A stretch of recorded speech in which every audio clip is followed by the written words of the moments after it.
eligible to sign that extension. What is the latest with the negotiations between him and the defending champion LA Lakers? Well, there's not going to be a rush. There's not going to be a quick Anthony Davis agreement, I'm told. At least probably not until well into next week, I was told, past Thanksgiving. Davis, wow. Listen, he's returning to the Lakers. It's going to be a question of what the deal looks like. He's got a few different options in terms of the structure, how long he's going to go. He can do like a 2+1, 3-year deal with an option after 2. That lines him up with LeBron James. They could be on the same, be on the same trajectory at that point. So that's what he's going to talk to the Lakers about. He and Rich Paul, his agent, into the next week. I know Rich Paul will talk to Rob Pelinka tonight. He's got KCP, who's also a free agent there. But you saw LeBron James do this in Cleveland when he was on those 1-year deals, and you knew he was going back. Some of them extended several weeks, a few weeks. I don't know if ADs will go that long, right. But there's just going to be a window of time here before he decides or firmly commits to whatever contract structure they finally land on.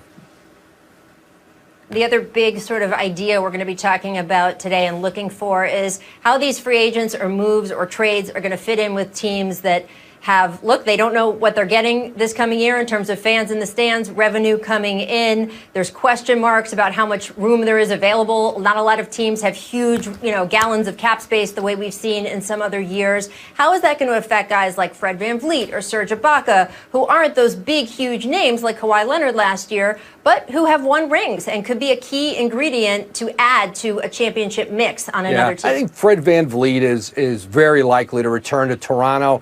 Maybe it hurts him in his negotiations as to what number he can get to with the Raptors on his extension versus if there were a lot of teams with cap space and he had a lot of, maybe some more viable options out there. But I think VanVleet returns to Toronto. But I think two of Toronto's free agents, Serge Ibaka, Marc Gasol, very much up in the air where they play. Those are two players who a lot of teams around the league want to talk to here in the next a couple days, and I think Toronto would like to keep as much of the group together as they can.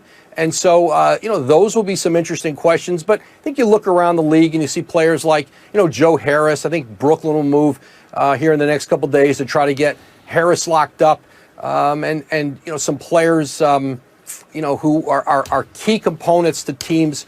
Donovan Mitchell, Jason Tatum, both extension eligible. Those are very likely extensions that they'll get done here, I think, sometime in the next few days. Yeah, well, we know that a lot of these moves set up the moves that create a trade to get a big name player in a week or two. So we're going to be watching all of them for sure. Woj, I know how busy you are right now. Thank you so much for taking a minute out. We will say goodbye, but please come back if news breaks. We'll look for you through the rest of the show. Thank you so much. All right, back to our guys. I want to bring back in Paul. So we know Giannis will be able to sign that Supermax extension, Paul Pierce. But my question is, should he? Would you, if it was you? If I'm Giannis, $230 million is going to be pretty hard to turn down. I mean, he's still young. And then you're with a franchise who has shown the commitment to try at least get better. I mean, I know they had a trade that went through. They got Drew Holiday. They didn't get Bogdanovich. But it just shows you that they're trying to get better at all costs. And if I had this on the table, there's no way I wouldn't take this. Look at that, 228. What about you, Vince Carter? He's right. He's in the position. I mean, that's a lot of money, man. Like, point blank. But and I know he wants to win. And I think Milwaukee is showing that they're trying to do everything they can to bring in stars and some pieces to strengthen their team. I think Drew Holiday is a great asset and a great piece to him. Two-way player, tough guy. And I know things fell through with Bogey Bogdanovich, but this is a great start in the right direction to lure him back. Well, Amin Elhassan popping in with us as well right now. And look, I have never been in the position of having to accept or turn down $230 million. So I can't say for sure what I would do. But considering he could get the exact same amount of money next year, next offseason, considering that we have seen even players, if they get a significant injury like Kevin Durant tearing his Achilles and Brooklyn signing him to that max deal anyway, right out of the gate, knowing that he couldn't play for them for a year. So knowing that that kind of situation, that insurance is out there if you get hurt, why would you sign this deal? Is that security just you take it while you got it? Yeah, I think you talk about the security. Again, it's one thing to say Durant got the money anyway, but we also know that Durant's game is injury-proof in the sense that his height, his length, his shooting can allow him to kind of overcome an Achilles injury in a way that Giannis could not, because his game is so heavily based on athleticism and explosion.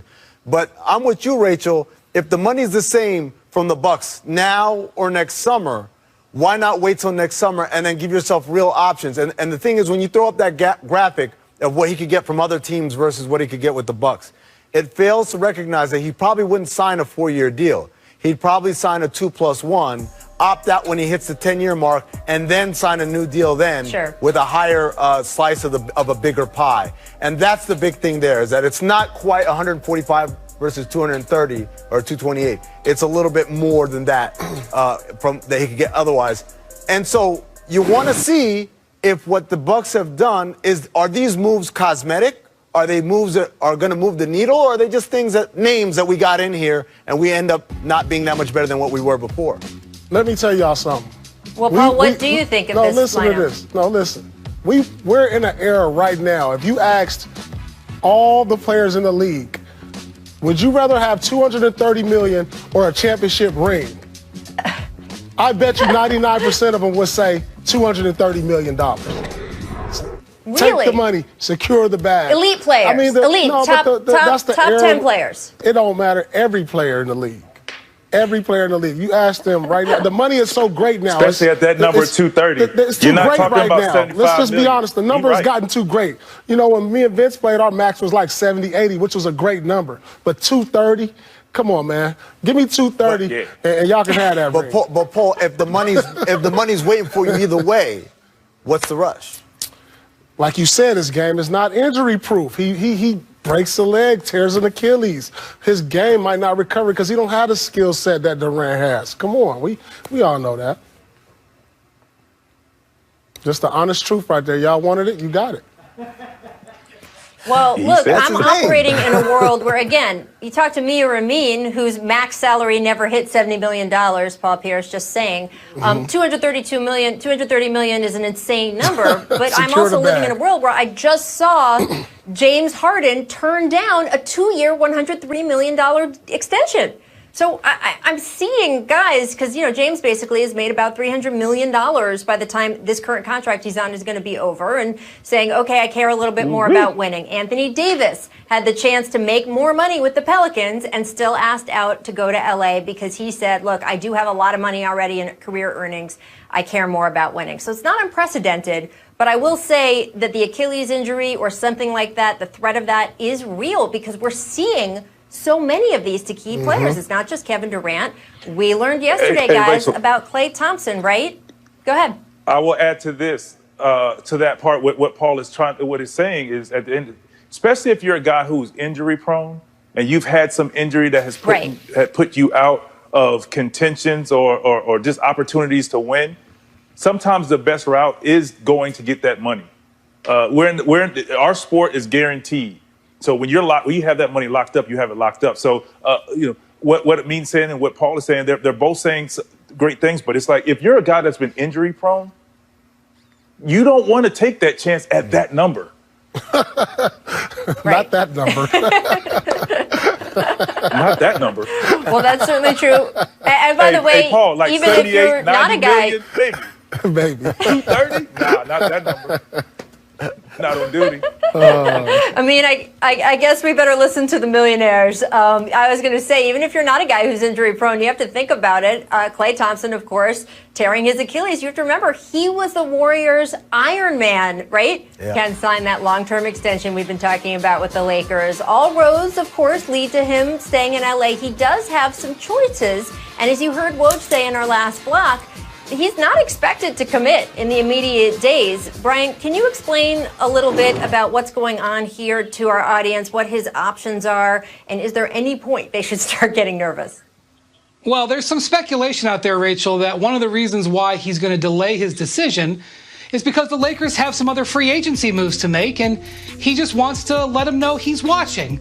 Now, I don't think there's any stress out there. He will be a Laker, but one of the guys they have to make a decision on, and it's a tough decision about how much to pay him, is Kentavious Caldwell-Pope, who is represented by the same agent, Rich Paul. Now, I think Caldwell-Pope is going to have some interest out there in the market. Whether or not he can get enough money out there to actually leave the Lakers is a different story. But this is somewhat reminiscent of when J.R. Smith was a free agent back in 2016 in Cleveland, represented by Rich Paul, and LeBron took his sweet time over that summer before signing. Now, having said that, LeBron did sign before J.R. Smith did. But while I think Anthony Davis has been well aware of his contract's options for months now, maybe it's just a little bit of a check game that he's playing.